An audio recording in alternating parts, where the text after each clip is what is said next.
Арстовска останува на ставот дека нема да има средба со приватните превозници, дека веќе е распишан оглас за нови автобуски линии. Од влада пак ќе чекаат да ја соберат документацијата од УЈП за да ги примат превозниците на средба. Арстовска денеска потенцираше дека на пресконференција ќе ги соопшти деталите. Што има нова врска со превозниците? Ништо нема нова. Се што имавме да кажеме, кажавме.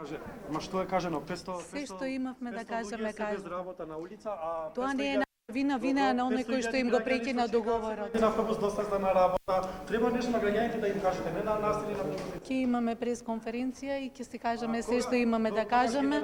За останато се имавме.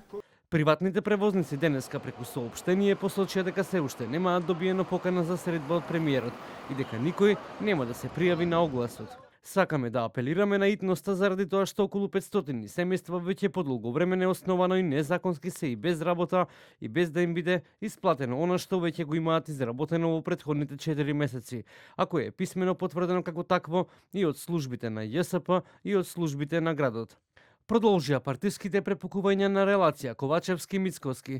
За Ковачевски проблемот е во ВМРО ДПМН, за Мицкоски проблемот е во Арсовски и Ковачевски, за кого рече дека сега се седнати заедно и коваат стратегии за да наштетат на ВМРО ДПМН.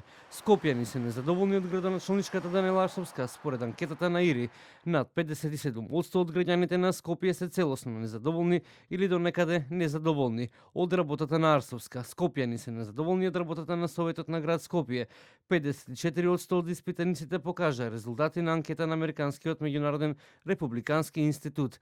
39% се задоволни или до некаде се задоволни од работата на Арсовска, додека за работата на Советот на град Скопје позитивно или до некаде позитивно се изјасниле 30%.